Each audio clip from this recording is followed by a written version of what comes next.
ഹേ Sini fans welcome back. അപ്പോൾ എമ്പുരാൻ്റെ ഓളത്തിൻ്റെ ഇടയിലെല്ലാം മിസ്സായി പോയ ഒരു ക്ലാഷ് റിലീസ് ഉണ്ടായിരുന്നു, വിക്രത്തിൻ്റെ വീരധീര സൂരൻ. അപ്പോൾ മലയാളത്തിൽ നിന്ന് സുരാജ് വെഞ്ഞാറമൂടൊക്കെ ഒരു മെയിൻ റോളിൽ എത്തുന്ന സിനിമയാണ്. കണ്ടിറങ്ങി ഓടിച്ചുകൊണ്ട് എങ്ങനെ ഉണ്ടായിരുന്നു അഭിപ്രായം എന്ന് ചോദിച്ചു നോക്കാം. ഇന്നലത്തെ ഫസ്റ്റ് ഷോ ഒന്നും നടന്നിട്ടില്ല, ഇന്നലെ വൈകിട്ട് മുതലാണ് ഷോ ആരംഭിച്ചത് തന്നെ. അപ്പോൾ എന്തായാലും വീരധീര സൂരൻ കണ്ടിറങ്ങി ഓടിച്ചുകൊണ്ട് റിവ്യൂ ഒന്ന് ചോദിച്ചു നോക്കാം. നിങ്ങളൊരു സിനിമ കണ്ടവരാണെങ്കിൽ നിങ്ങൾ റിവ്യൂ ഒക്കെ കമൻറ്റ് ചെയ്യുക. നേരെ റിവ്യൂല് എങ്ങനെയാണ്, ത്രില്ലർ ആണോ അതോ ഒരു പടം സ്റ്റാർട്ടിംഗ് എൻഡ് വരെ ഫുൾ த்ரில்லர் தான். சூப்பரா இருந்து. எப்படி ஒரு விக்ரம் கம்பேக் தானா? Super comeback. சீரியஸா நல்லா இருந்து. மாசா இருக்காரோ கொமர்ஷியல்? மாஸ் ஃபுல் மாஸ் தான். மாஸ் ரியலிஸ்டிக் மூடா இருக்கா? ஏதோ அன்யூசுவல் இல்லாம நல்லா இருந்து. ஓகே ബ്രോ, എങ്ങനെയുണ്ടായിരുന്നു പടം? എങ്ങനെയുണ്ട് ടോട്ടലി? സൂപ്പർ പടം. നല്ല നല്ല റിയലിസ്റ്റിക് ആയിട്ട് എടുത്തിട്ടുണ്ട്. ഓക്കെ, എങ്ങനെയാണ്, ത്രില്ലർ മൂഡാണോ അതോ?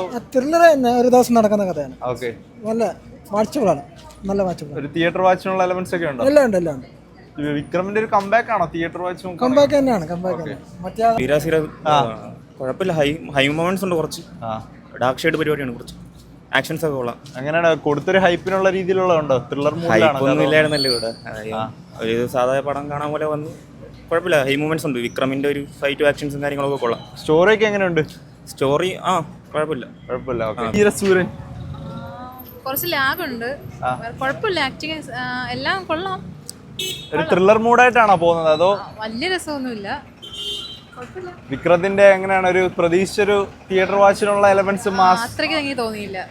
ഓക്കെ, എങ്ങനെ ഉണ്ടായിരുന്നു? കുഴപ്പമില്ലായിരുന്നു, ഒരു നോർമൽ സ്റ്റോറിയാണ്, പക്ഷെ നല്ല എടുത്തേക്ക്, നല്ല രീതിയിൽ എടുത്തേക്ക്, നല്ല സ്ക്രീൻ പ്ലേ ആയിരുന്നു. ഓക്കെ, വിക്രത്തിന്റെ ഒരു തിയേറ്റർ വാച്ചിനുള്ള ഒരു മാസ് മസാല എങ്ങനെയാണ്, പ്രതീക്ഷിച്ച ഐറ്റം ഉണ്ടോ? ഉണ്ട്, മാസ് മസാല ഉണ്ട്. നല്ല രീതിയിലാണ് പടം കൊണ്ടുപോകുന്നതൊക്കെ. ക്ലൈമാക്സ് ഒക്കെ നല്ല എൻഗേജിങ്. ഓക്കെ, എമ്പുരാന്റെ ഇടയ്ക്ക് എങ്ങനെയാണ്, ഒരു അതേ ഉള്ളൊരു പ്രശ്നം, ഒരു തള്ളിക്കയറ്റം കുറവായിരിക്കും, അല്ലാതെ വേറെ പ്രശ്നമൊന്നുമില്ല. വിക്രത്തിന്റെ ഒരു തിയേറ്ററിക്കൽ ഹിറ്റ് കംബാക്ക് ആയിരിക്കും. തീർച്ചയായിട്ടും. എനിക്ക് തോന്നുന്നു തമിഴ്നാട്ടിലൊക്കെ നല്ല റിവ്യൂസ് ഉണ്ട്, പോസിറ്റീവ് റിവ്യൂസാണ് പറയുന്നത്.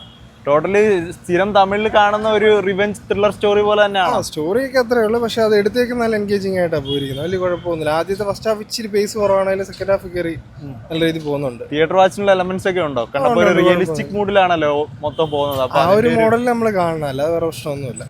ധീരവീര സുന്ദരം രാവിലെ റിലീസില്ലായിരുന്നല്ലോ, വൈകിട്ടായിരുന്നല്ലോ റിലീസ്. രാത്രി പേര് റിവ്യൂവേഴ്സ് ഒക്കെ കിട്ടുന്ന നല്ല പോസിറ്റീവ് റെസ്പോൺസ് ഒക്കെ ഒന്ന് കാണാവുന്നതാണ്. പിന്നെ ഇതിൻ്റെ ഇൻ്റർവ്യൂസ് ഒക്കെ വൈറലായിരുന്നു സുരാജിൻ്റെയും. അതിൻ്റെ ഇടയിൽ അതിൻ്റെ ഡയറക്ടർ പറയുന്നുണ്ടായിരുന്നു, ഈ സിനിമ ടൊറന്റീനോ സിനിമകളുടെ ഒരു തമിഴ് വേർഷനും അതിനകത്ത് ധൂളിൻ്റെ സംഭവങ്ങളൊക്കെ മിക്സ് ചെയ്തൊരു സംഭവമായിരിക്കുന്നു.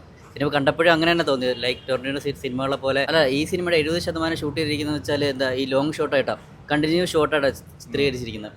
അതുമാത്രമല്ല, ഈ കഥയും അതിൻ്റെ ക്യാരക്ടേഴ്സ് എല്ലാം ഒരുപാട് ഡയലോഗ്സിന് പ്രാധാന്യം കൊടുത്തും എല്ലാം ചെയ്തിരിക്കുന്നത്.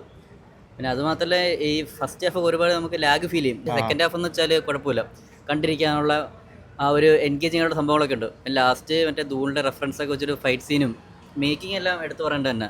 ഒരു തമിഴ് സിനിമ ഫോർമാറ്റ് ഇത് മറ്റേ ഒരു റിയലിസ്റ്റിക് ഒരു സംഭവത്തിന് കൊമേഴ്ഷ്യലായിട്ട് എടുത്തു വെച്ചിരിക്കുന്നതായിട്ട് എനിക്ക് തോന്നിയത്. അപ്പോൾ വിക്രത്തിന്റെ ധീരവീര സൂരൻ, അപ്പോൾ നമ്മൾ തമിഴിലൊക്കെ കുറേ കണ്ട് പഴകിയ, ധനുഷൊക്കെ സ്ഥിരം ചെയ്യാറുള്ള കുറേ റിയലിസ്റ്റിക് റിവെഞ്ച് സ്റ്റോറിയൊക്കെ ഉണ്ടല്ലോ, കുറച്ച് വയലൻസും കാര്യങ്ങളൊക്കെ ആയിട്ട്. അങ്ങനത്തെ ഒരു ടെംപ്ലേറ്റ് സാധനം തന്നെയാണ് സിനിമ. പിന്നെ എടുത്തു പറയാനായിട്ട് ഭയങ്കര സ്റ്റോറി ഇട്ടിട്ട് നമ്മളങ്ങ് എത്രയാന്ന് പറഞ്ഞ് സ്റ്റോറി കണ്ടുകൊണ്ടിരിക്കുക. അവസാനം കുറേ ക്യാരക്ടേഴ്സും എല്ലാം ഒക്കെ ആയിട്ട് ഒരു കോംപ്ലിക്കേറ്റഡ് സ്റ്റോറി ലൈൻ. അതിൻ്റെ കൂടെ വിക്രത്തിൻ്റെ നല്ലൊരു ക്യാരക്ടറൊക്കെ ഉണ്ടായിരുന്നു തുടക്കത്തിൽ കുറേ മിസ്റ്ററിയൊക്കെ നിർത്തിയാണ് ഈ സിനിമ പോയത്. പിന്നെ ഇതിൻ്റെ ഒരു എടുത്തു പറയേണ്ട കാര്യം, പാർട്ട് 2 എന്ന് പറഞ്ഞാൽ തുടങ്ങിയത്. അപ്പോൾ നമുക്ക് പാർട്ട് 1 എന്തെങ്കിലും ബാക്ക്ഗ്രൗണ്ട് ഫ്ലാഷ് ബാക്ക് സ്റ്റോറിയോ, ഇനി അത് കഴിഞ്ഞിട്ട് ഇതിൻ്റെ സീക്വൽ എന്തെങ്കിലുമൊക്കെ കാണുമെന്ന് നമ്മൾ പ്രതീക്ഷിക്കും. പക്ഷേ സിനിമ കഴിയുമ്പോഴത്തേക്കും ടോട്ടലി ഒരു സാധാ ഒരു ഫസ്റ്റ് പാർട്ട് സിനിമ കണ്ട് കഥ സ്റ്റാർട്ട് ചെയ്ത് എൻഡ് ചെയ്യുന്ന രീതിയിൽ തന്നെയാണ് അവസാനിപ്പിച്ചേക്കുന്നത്. പിന്നെ വിക്രത്തിൻ്റെ സിനിമ എന്ന് പറയുമ്പോൾ നമ്മൾ കുറേ mass commercial item theatre moments ഒക്കെ പ്രതീക്ഷിക്കുമല്ലോ. ഇതിലപ്പോൾ ഒരു റിയലിസ്റ്റിക് ആയതുകൊണ്ട് തന്നെ അത്ര വലിയൊരു ഹീറോയിക് സംഭവങ്ങളൊന്നുമില്ല. പക്ഷേ റിയലിസ്റ്റിക് ആയിട്ട് കൊടുത്ത സാധനവും അത്രയ്ക്ക് അങ്ങോട്ട് വർക്കൊന്നും ആയില്ല.